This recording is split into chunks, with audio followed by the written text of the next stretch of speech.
Good afternoon. Welcome to the Cboe floor. I'm Oliver Renick. It's Tuesday. It's quite an interesting session as markets are trying to hold with the S&P 500 basically at 66 right now, trying to find some support up off the morning lows. A little bit of chop and the risk off continuing from last week, lingering, but crypto at least is holding its own today, and we do have some firmness in that market with MicroStrategy firming up.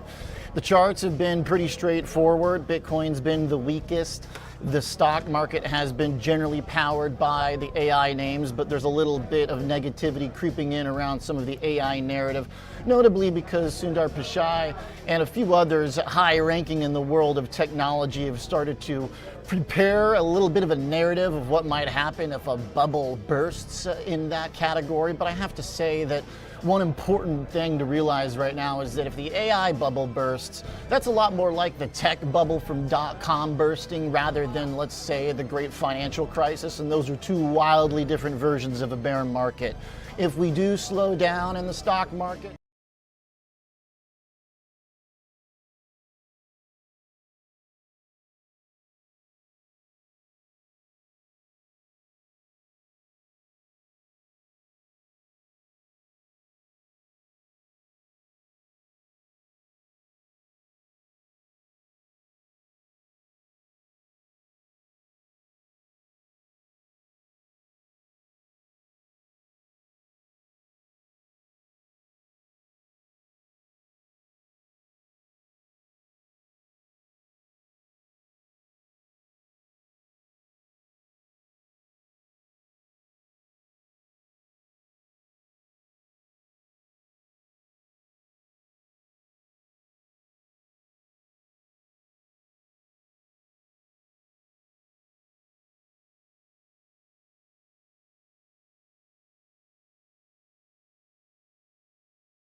hey Brent, you hear me there?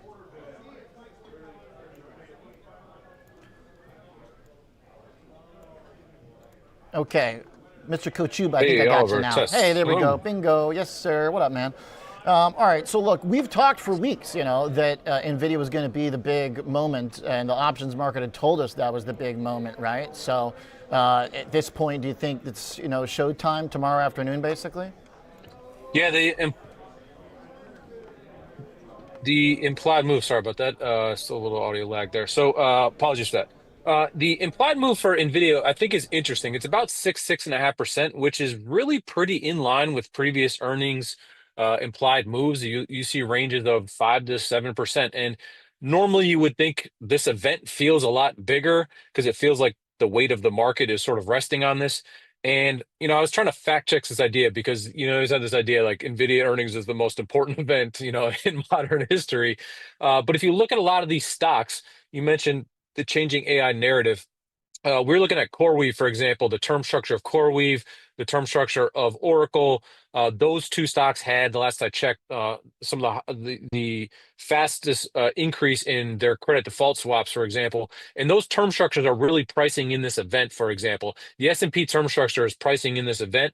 We have about 2 points of event vol tied to the NVIDIA earnings date. So, this really matters. We also have VIX expiration tomorrow morning at 9:30. So we're going to lose a bunch of volatility positions today. Today's the last day those November contracts can trade. And then on Friday, we have OPEX, right? So there's a lot of positions that are going to shift and roll right in this window. And again, this is right before Thanksgiving. So you could pull this thing either way. Both tails should be, really in play into this event because, vol's not cheap, but it's also not too rich. And that's the really tricky part here. So You can write a narrative for down 5 to 10% or up 5 10%, pretty quickly here into the end of the year. And I don't think either of those statements are hyperbolic. So this is a big event. And again, the funny thing here is that actual Nvidia implied move is not that big. But if you consider that Nvidia is such a huge percentage of the S&P and the Nasdaq itself, there's some reflexivity there where Nvidia moving down triggers the rest of the AI complex, which is again 35% of the S&P and a little bit more of the Qs. And so, there's this reflexive nature of the way that things are going to move off of the tomorrow night's event. Looking at your tape right now and where the big options volume is, obviously Nvidia is right up there alongside You know, the benchmark indexes. what catches my eye there, Oliver, is Bitcoin and IBIT. We have not seen very interesting volumes in the Bitcoin crypto complex. You mentioned MicroStrategy popping this morning. Bitcoin, I believe, broke 90,000 overnight. And all of a sudden, we're seeing volumes pick up a little bit there. So if you wanted to sort of find some bearish ray of sunlight, all of a sudden those volumes are picking up and Bitcoin's catching a little bit of a bounce. So maybe that break of 90K opened up some buying this morning. Another factor that I want to bring up here, even though the options volume is not massive, Home Depot reported this morning. They suggested that the consumer is a little soft. Stock is down about 4 to 5%. We're seeing big negative deltas there in the Home Depot space, about $55 million of negative delta. The reason this is interesting to me is because tomorrow morning you have Target and Lowe's both reporting, and then I believe on Thursday morning we have Walmart reporting. Could be Wednesday or Thursday morning. Thursday morning I believe is Walmart. So you're going to get a real update on the consumer, which also matters at this moment, obviously, because the other narrative here is that people are expecting rates to go lower, or at least that was sort of the expectation of the most recent FOMC.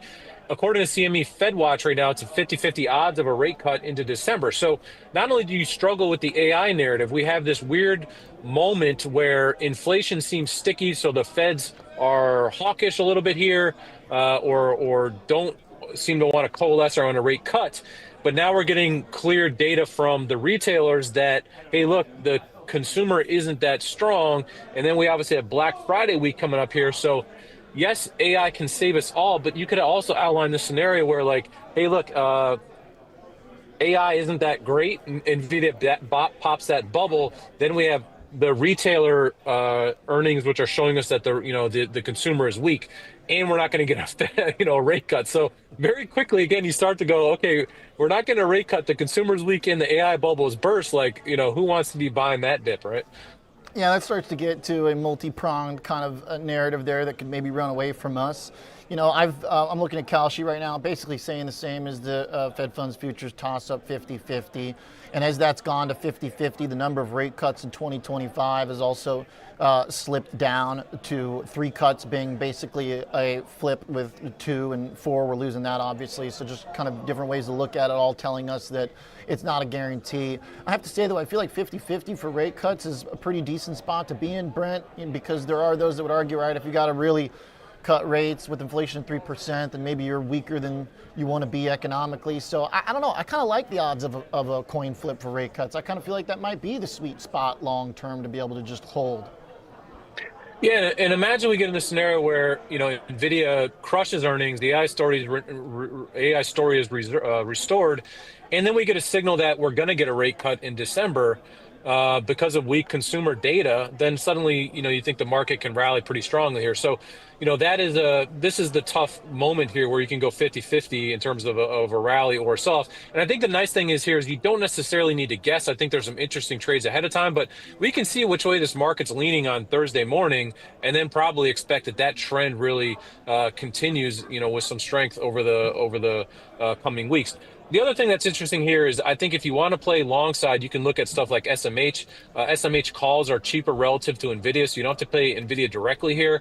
And there could be some other interesting trades as well where you say the losers out of a poor NVIDIA earnings event, like a CoreWeave or like an Oracle, and Oracle reports in mid-December, you can play downside in those names, right, on an NVIDIA miss, and I think get some really great risk reward in those types of trades. If you look at CoreWeave and Oracle tail, skew, for example, there's clearly a lot of deep puts there. I'm imagining or hedging around some of these bond trades related to the credit of these companies. So there's a bunch of interesting trades to do out of these events. A lot of fuel for market moving in both ways, and so it should be a pretty exciting end of the week.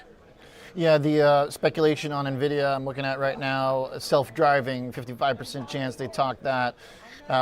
Domestic in talent, words to be used over the next 48 hours here. To your point about kind of the options focus for the market and the kind of interesting opportunity for trades there. It kind of reminds me a little bit, a couple of weeks ago, Danny Kirsch was on from Piper talking about being long XRT and then shorting some of the other kind of more broad themes. So picking sectors that look like relative outperformers or the vice versa to create this kind of spread trade for equities, I do like. I've been talking about it through the MicroStrategy perspective, where you can be long stocks, you can be long semiconductors, as long as you're short the weakest chart out there. So I feel like that kind of speaks to some of what you're saying as well. Yeah, absolutely. And you look at some of these names like a Meta, right? I mean, Meta's down, I think, 20% since its earnings report, and its earnings seemed okay. So there's this CapEx story that has created a lot of drag on some of these, most favored names. Tesla's down, 10% over the last really week. So, you have these names that could be a great dip buying opportunity if the narrative is intact. And if you're buying the S&P or the Nasdaq, you're essentially buying that Mag 7 trade, anyways. So I think that's great. And then when you look at the downside, is Nvidia the name that you want to play in the event of a major downside event? I don't think so. I think those Mag 7s would weather the storm better. If you look at some of the names that are dependent on, this AI narrative and some of the retail favorites, like a CoreWeave, which is down 40 or 50% in the last 2 weeks, right? You can see those names and like an Oracle really just getting absolutely just decimated if there's some type of NVIDIA miss, right? So those deeper options can be more interesting. So, just spitballing, selling what is likely to be rich NVIDIA vol, for example, and then going to buy something like Oracle vol, which may hold up a little bit better because of Oracle earnings come up in mid-October. Those could be interesting because you can see Oracle being down 10% out of bad NVIDIA earnings, whereas NVIDIA may just be down only a couple of percent because it's such an established member of the S&P 500. Its volatility may be less, just generally speaking, as opposed to a name that has a lot more to lose if the AI narrative is gone. Great point. Oracle was pretty active on the last earnings, of course, with the big rally and then come down. I'm going to switch over back into SpotGamma just for a second here, Brent, because I do want to go through the levels on the S&P 500. Looking at the session here today, I'm on the trace right now. We're looking pretty solid. We're holding in. If I rewind it, going back to the morning, obviously we dipped around 10 a.m. Chicago time, but that was pretty much the lows of the day. We tried again right before lunch, and it seems like we're holding up above 66 pretty good, arguably trying to make some headway, but we haven't been able to do it for a couple hours. What should we be watching here? Yeah, last week I had a pretty bullish leaning for sure, and we were talking about this level of 6,800 where you go, hey, Brent is wrong and you need to be risk off if we're under that level. And that level 6,800 was important because beneath there was where we had this negative gamma that would sort of lead to these big directional swings. So we broke 6,800. Since then, we've just been waffling back and forth in this big range. The volumes aren't that big, right? We did 64 million of total options contracts yesterday. We're not getting this moment where you're feeling this capitulation, right? A lot of zero DT flow yesterday, for example. And so, the big thing that we're watching here is that, yes, we are weaker. Yes, the moves have been bigger, but there's certainly not been this capitulation move. We're in this negative gamma territory where there's a lot of movement around. People are waiting on a big data point here, and we're not quite, finding it. So, there's not yet this moment where you could say this is the obvious buy the dip area. Maybe around 63.50 would be a real washout level. But ultimately, this is an event-driven market, i.e., you give me good news, we're up 2-3% easily pushing that 6,900 level because of this negative gamma. At the same token, we get bad news. I don't think that you're really going to want to stick your neck out buying this dip until 63.50. We start to talk about the JP Morgan positioning, way down there. So that big red map is just telling us, like, look, this thing's going to move. You're going to add in the volatility or Vanna component to this, and that's really what what we're staring at here. So that's an important point, I think, is that basically it sounds like you're looking for a move here. This is not going to be quiet, which is pretty much what VIX is telling you as well in simple terms to some extent, right? Is that until things cool off, be ready to swing because it looks like there's a lot of open field on your chart here. Yeah, and a lot of times you get a level, right? This is the level where we're going to buy because flows are exhausted, et cetera. But in this case, it's an event-driven market, right? We need resolution to some of these unknowns. Like, be it the AI narrative, like fine, good narrative or bad narrative, just tell me what it is, right? We're just hanging in balance at the moment. Same thing with the retail story, and I think the Fed. So, you can see 3, 4 days from now, or even 2 days from now, we'll have a much better understanding of what the AI story is. And then second, whether this rate cut may or may not happen, I think based on some of that consumer data. And then you'll start to see the levels really coalesce or form around those narratives or unknowns being cleared up. It's kind of a flip-flop day to some extent compared to recently because you've got the AI and tech stuff a little soft while the crypto stuff is firm. And that I think is just to your point, which is there's so much here around this earnings, around this NVIDIA report that is going to, I think, clear some of the skies for us, or at least make it obvious, not necessarily in a positive way. I hope it's positive, obviously, but to your point, I think it's going to give us the direction we need to cut through some of this thinner area of trading between 6,800 above, and you mentioned what, like 6,350, 6,360 below. Yeah, and the other thing here, the reason I still have the bullish leaning, even though we're certainly through that risk off level, is you're gonna get this print, and then we're gonna start all thinking about Thanksgiving, right? And so who's gonna want to deal with this really nasty downside? So I think that Nvidia really has to mess this up or miss in a material way, or really suggest that this capex issue is a major issue, something that truly drives that bearish narrative home because the vols are fairly expensive. It's not necessarily cheap to buy puts. It's not obvious that puts will pay off in this situation. Then you're facing a whole bunch of time decay, with this upcoming holiday weekend and the expiration as well. So, I really think this is the downside still has to be proven, even though we are, 1 or 2% from the levels we were last week. We're 3 to 4% from all-time highs, which was about 2 weeks ago. So, this again could easily be seen as a mild correction and we buy this dip and get the Santa Claus rally. That's still completely on the table. It just really depends on what the narrative is here out of Nvidia's earnings. Okay. Brent, if it goes well, you think we return to targeting all-time highs? I mean, what I think is great about all this is that we're only 300 points away on the S&P. Yeah. With volatility where it's at right now, that could be 5 days. We can make Yeah, that move. 7,000. Yeah, I think It's not 7,000 is crazy, the big right? level. Yes. Yeah, ton of open interest there at 7,000. Big round number, fresh new highs. You could see that, into I think FOMC obviously the 10th. Then you're going to get Oracle earnings as well, and then a giant December OPEX before those holidays. So I think you could have a real sharp 2-3% rally, even before Thanksgiving and into that, typically that Thanksgiving area time frame is pretty seasonally bullish, right? Just because again, people are generally off the desk. People want to sell vol over that little holiday stretch. So, there is a window here for a really sharp rally as long as Nvidia doesn't mess it up. All right, nice, good stuff. Love that. NVIDIA all really does kind of hang in the balance for them. So we got a little bit over 24 hours, 48 till we can move past this thing. Brent, thanks a lot as always, sir. Appreciate it very much. Thanks, Oliver. Take care. You got it. Brent Kochuba, SpotGamma, good stuff there. Love also the volatility term structure that we were looking at for weeks running into the NVIDIA report is to give us some clear idea of what days were going to matter on the calendar, and obviously tomorrow is a big one. Right now we're doing okay. S&P 500, 6648, hasn't changed too much. Time for the Innovator Buffer break. We'll be right back.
There are two things about Chicago finance you can't get anywhere else. The first is kind of hard to miss. Everyone's trading options. Cboe is on a 5-year growth streak making billions, and its goddess of grain sits atop the final pit of open outcry. And that's what it's all about. The chance to fend for yourself. A fortress for the self-made trader, and the only still standing in America. The second thing you may not know, but it's worth trillions. Chicago is the only major city in America that's home to 2 of the top 10 registered investment advisors, according to Barron's. That means a steady river of passive money and fixed income pouring into the city. If you think you can beat the market, this is where you do it. If you've got value, price will discover you here in Chicago, the future of finance. Join me, Oliver Renick, from Cboe, Tuesday, Wednesday, Thursday, into the closing bell, live from Chicago.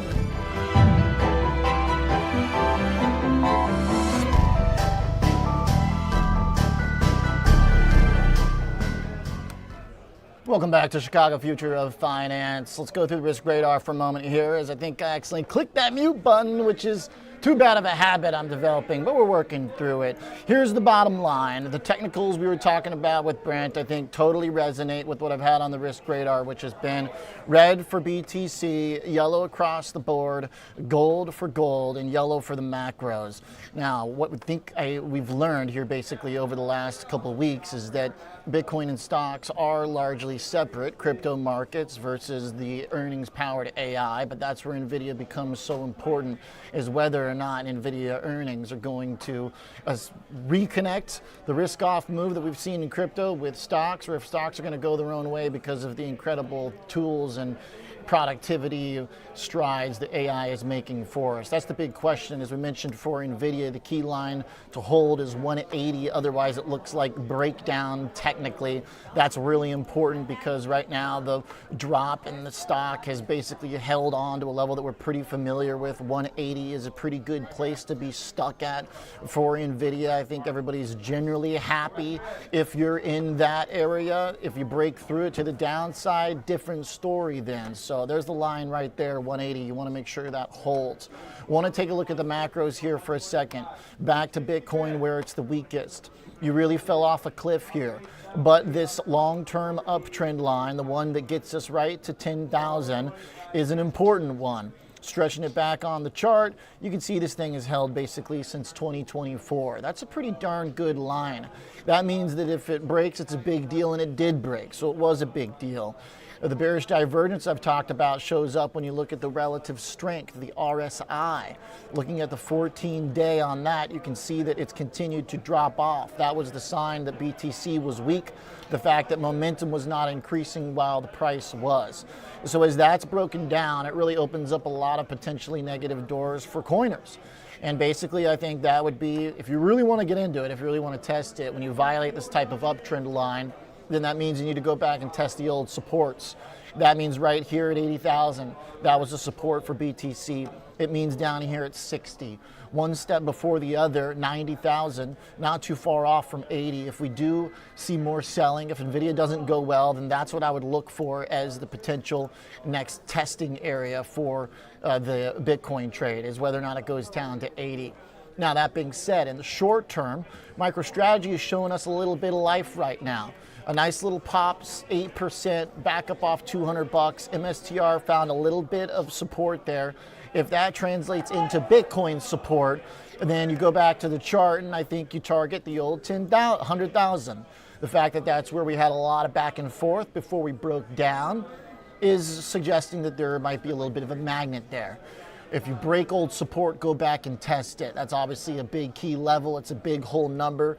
It stands to reason that people probably like that one. So if we do see some firming over the next couple days, then look for BTC to target 100K. Now, does that mean we're going to get back above it? Absolutely not. But when you break down through old support, why not to go back and test and see if it's resistance? If it does turn out to be resistance there, then obviously that's going to be a major problem for the coiners. Now, how does that interpolate with the rest of the market. The closest one is stocks, obviously, which I mentioned, and they look okay right now. This is not a bad area for the S&P to find support at 6,600, much like Nvidia is finding support down at that 180. The S&P 500, you could pretty much put a line right here too at 6,600. Suddenly that looks pretty decent. Obviously you had a lower high here, which is not ideal, but still, you've had worse situations. This is not a preferred outcome, this lower high compared to the 6920 high, but finding support at 6,600 is still really key. So let's see if the S&P can hold it here, especially with VIX. It's still firm on the day. You're far from out of the woods right now. As Brent Kochuba mentioned, prepare for volatility is basically the main message right now. Which direction it goes, well, that's not for me to know, but be ready for big moves. Finally, looking at bonds and looking at the dollar. Do think that these are important because yellow across both of these basically tells you that I don't really have a lot of great answers on it. Now, that being said, the chart for bonds I think does get pretty interesting. If you look at the ZN futures, you're at a spot that looks like maybe you find some support, which we have. Long-term trend line also in the ZN. It shows us that generally you've got bond bids coming in pretty steadily.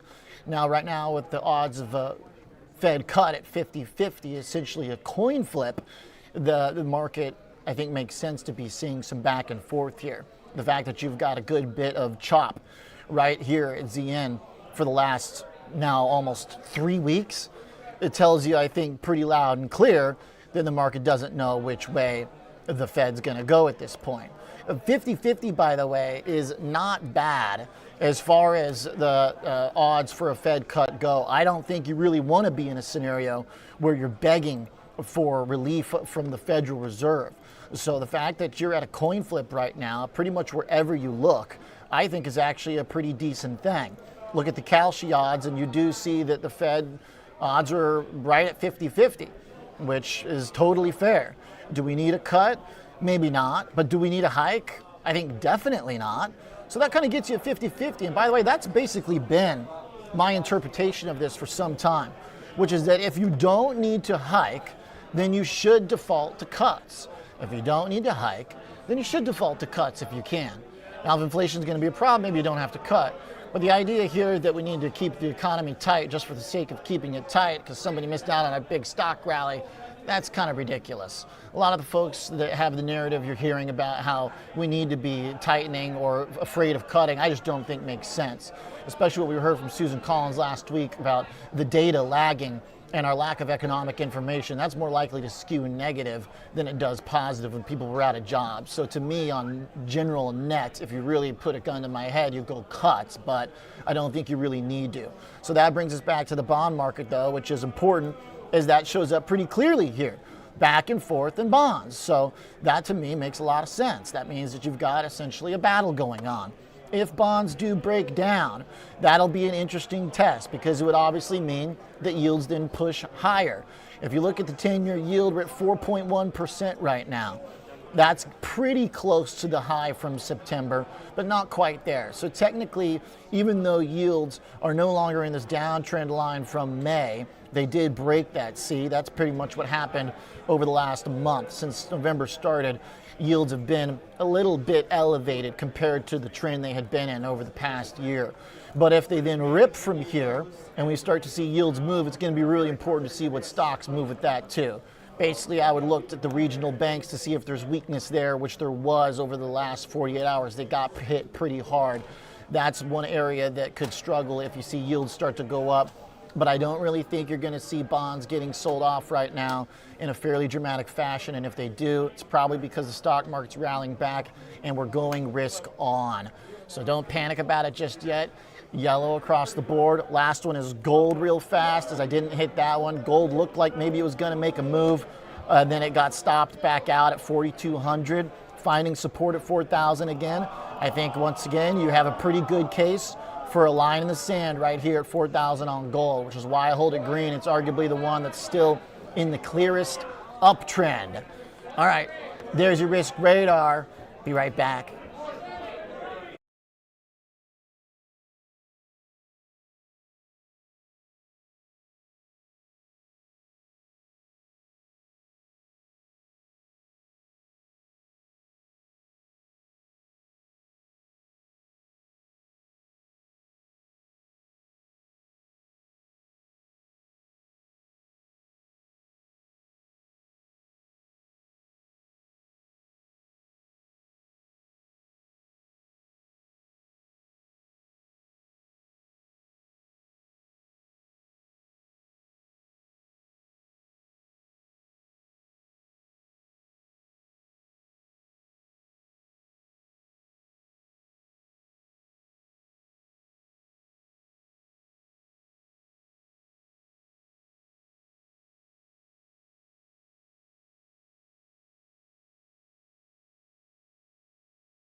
All right, welcome back here. We got stocks with 18 minutes left roughly. S&P 500 doing all right. 66.34, down 0.5%. We're drifting a little bit towards the lows of the days, but we're trying to hold in here. We're trying desperately to hold in. As we dipped earlier this morning, then found some strength. Joel Hawthorne, my man in Chicago, has been trading, watching the market today, joining me. Joel, what's up, man? What do you see? Tell me what's going on. Oh man, thanks for having me, Oliver. Today is a pretty interesting day overall. I mean, I think today has been really kind of one of those moments where we're still looking at crypto, we're looking at Bitcoin prices hovering around that 90K mark. I think the tail really is just Mag 7 still taking a beating.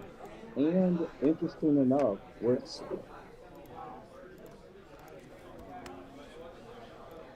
Yeah, Mag 7 got blasted again today, right? I'm sorry. Mag 7 got hit again with NVIDIA down. They really got to hold this level, right? Absolutely, yeah. This level is key, I think, overall. I'll say this. Right now, SPX bouncing off of its lows today. That 6600-ish level, 6575 level. That's going to be the tell of the tape.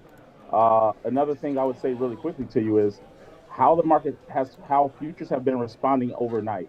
How E-mini futures have been responding overnight. How they've been trading overnight will determine how we look in the morning, and definitely probably setting up how we're going to settle before NVIDIA earnings tomorrow after the close.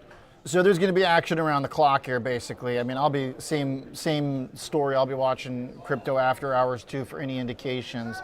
This is the week, all the volatility was built up around this. All the options premium was all jammed into this NVIDIA week. So it seems like we should be moving by Friday.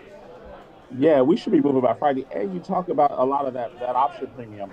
VIX today trading the high of 2584.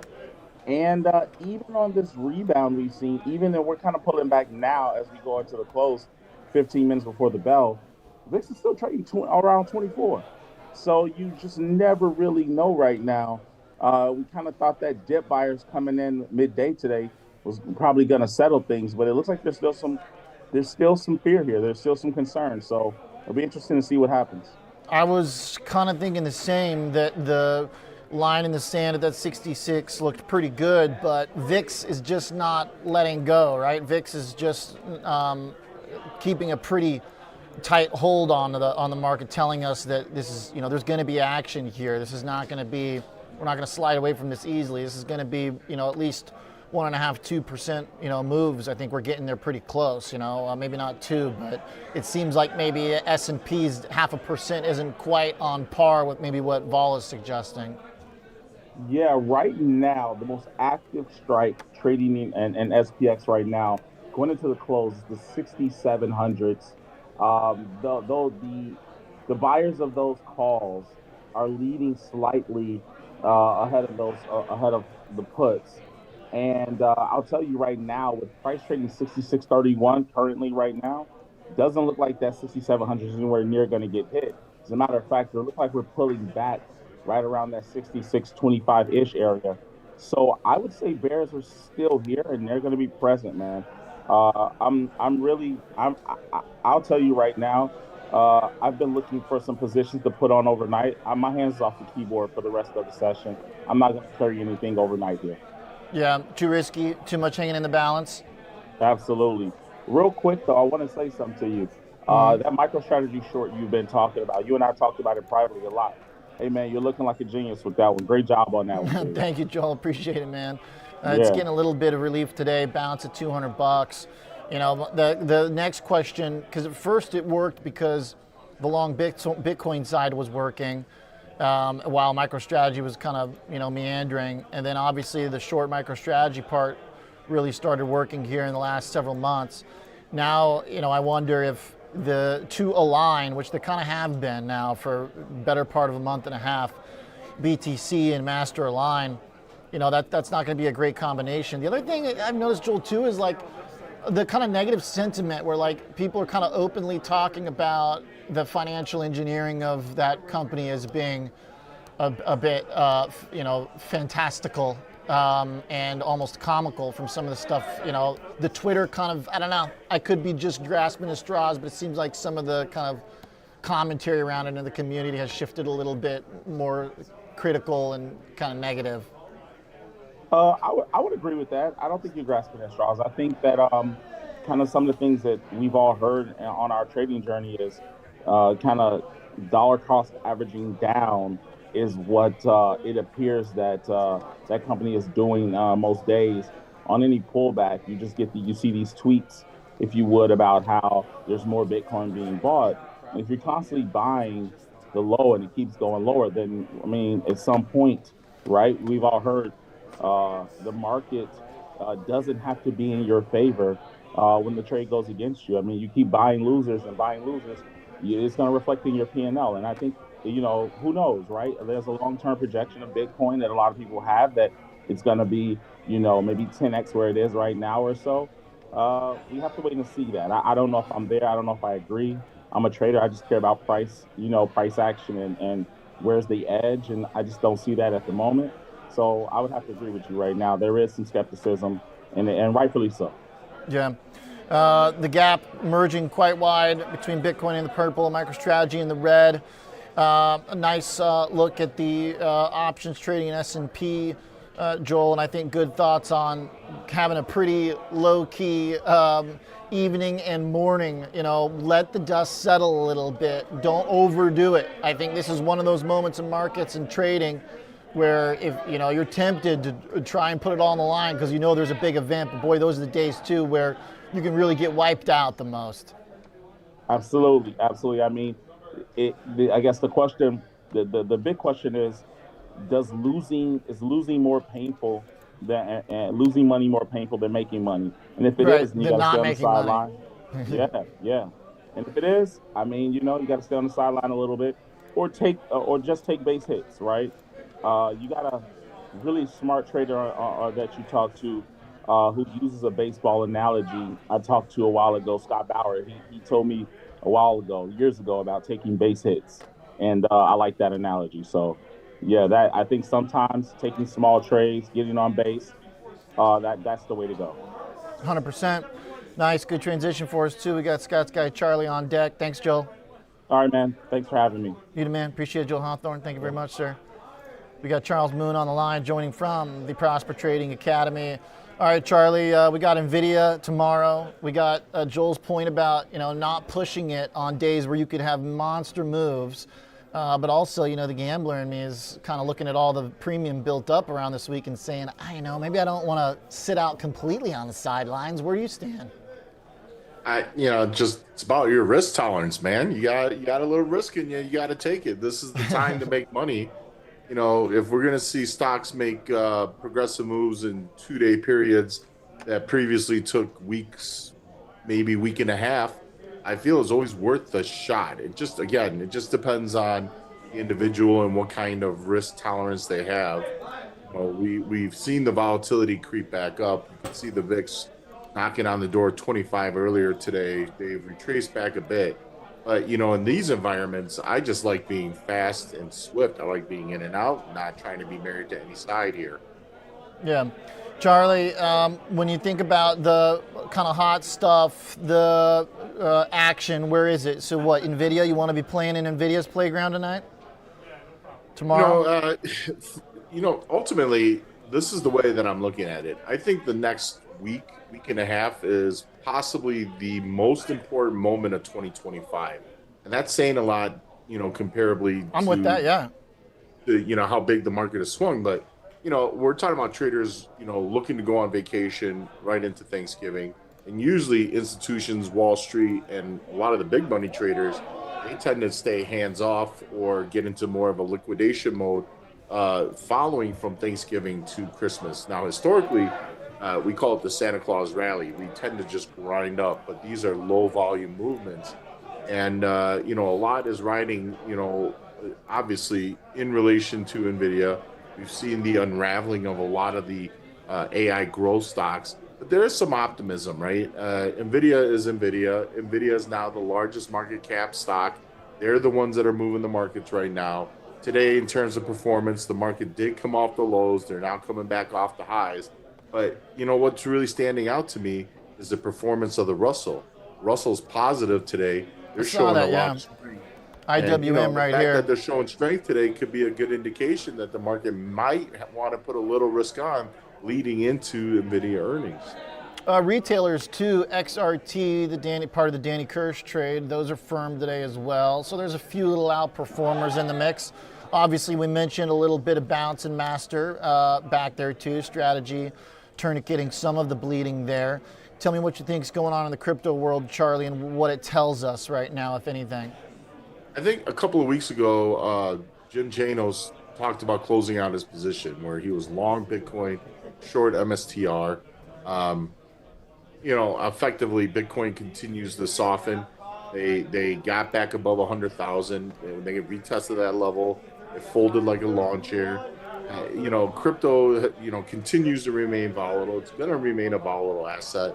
People are, a little worried about this pullback, not realizing that this is historically a typical type of pullback. Um, are we under certain threshold levels that could kind of cause pause or maybe scream to the retail trader, have them concerned about what the overall long-term effect could be? Yes, but a lot of this is highly dependent on what the market does. Crypto has just been lockstep with the Nasdaq pretty much all year for the last 2 years, and right now the Nasdaq, it's underperforming. We've seen I think Meta, since their earnings, they dropped below their 200-day moving average. They dropped nearly $100 since then. And yes, so these high power companies are, showing signs of weakness that we don't traditionally see. But that's not the case with everything, right? Apple still remains trading within 5-6% of their all-time highs. Amazon retraced a little bit. Microsoft retraced a little bit, but Google just made new all-time highs. And so we're seeing Google looked really good. Yeah, we're seeing pockets of strength, pockets of weakness. More than anything, if I'm noticing anything, just that rotation's getting faster, and rotation isn't nearly as transparent as it used to be, right? It used to be we would rotate out of tech into utilities as a safety play. We would see some sort of safety into bonds, retracing from gold. But, a lot of the times we've seen Bitcoin and gold move up in sympathy. Now there's starting to be a divergence. So it just seems like the market is very sporadic. It just seems like a little repositioning or liquidation. And at this time of the year, a lot of, obscure things tend to happen. As far as I've seen with earnings season, companies still have been reporting strong. The price performances may not be, reflecting that, but, I don't think the sky is falling just yet. But we'll find out tomorrow if that's going to be the case. Well said, and I do think the chart of gold, since you brought it up, is worth a look. To me, that's the only one that still looks like it's got a green light on my radar. It does have that lower high, but at least it has stabilized here. So I feel like that's worth mentioning. Is still, if the market starts to show some life. The catch is gold was so good. I'm not sure gold is going to be a great place to hide out if Nvidia gets clobbered. I feel like if it's risk off, gold might see risk off too, just because it was such a big runner for so many months. Yeah, 100%. I just, agree? it's, for me, I think the big thing with Nvidia, right, is the growth story. And, Nvidia's been just destroying, analyst expectations in terms of revenue, right? From booking numbers, from data center numbers. And so all of a sudden, if we see a deep retraction, that only solidifies the idea that the valuation of the AI growth story has gotten way too far ahead of itself, especially with the Fed. At this point, the market is pricing that there's a less than a greater chance or less than even a possibility that the Fed is going to cut rates in December. So, this just becomes more of a corrective measure for the markets. But, again, the short-term pain that we're going to see is going to turn into great-term growth. It's just all about proper timing. There's nothing wrong with shorting the market short-term and then buying it back at a price level that you would love to have. How many people on your show or how many people have you talked to that have said, man, I wish I would have bought Meta a year and a half ago, or man, I wish I would have bought Meta in April? Yeah. It's the same thing. Well, we're Yep. right back to those levels. Do we think that Meta, one of the most powerful, if not the most powerful company in the world, the one company that controls, in my opinion, one of the most powerful things that you could have in this world, which is communication, do we think that they are now not going to be making 40, 50 billion dollars per quarter like they typically would? This is just going to turn into a great term opportunity. Let's make sure I'm we with you. keep that in the picture. Charlie, to that point, my kind of closing thought here is that I said this at the top of the show, which was if there is an AI bubble, and there's some kind of chat about it from some of the senior leaders of these companies, okay, maybe we do need to let some air out. A bubble in the AI market is much more like the dot-com tech bubble than a financial crisis style bubble. Those are two very different things. Overvaluation of world-changing technology is something that routinely comes with markets, sometimes more extreme than others, but it doesn't mean that there is like an explosive structural financial risk. Those are two totally different things. Yeah, no, and I'll say this: there are segments of AI, right, that I believe mirror exactly what we saw in the dot-com bubble. Sure, yeah, maybe a lot. Let's just point on quantum. Anything quantum related. If we think that these companies like D-Wave or Rigetti have any chance against these, the Googles or the IBMs of this world, this is where I would say this is where we could see an actual, true, real-life bubble where these stocks got oversaturated and they're going to come retracing back to earth and be single-digit stocks again. But, do I think that the actual push towards AI and the development of AI, integration of AI is a bubble? No. I actually believe this is the future. I believe that the CapEx expenditures is alone going to tell you that. Yeah, spend away, baby. Yeah, Microsoft, Google, Meta, they're not going to stop spending. I probably shouldn't have disclosed this, but my wife works at KPMG, one of the big financial four firms. Careful. And guess what they're doing? Guess what they're spending on? Yeah, AI, right? Everybody. Yeah, she's actually heading that, well, not heading, but one of the executives that's helped pushing in this introduction of AI, because every single one of their clients who tend to be the 1% of the 1% want AI. They're on it. Charlie, man, great stuff as always. Thank you very much, sir. Appreciate it. Good having me, man. Good stuff, Charles Moon, Prosper Trading Academy. Much appreciated.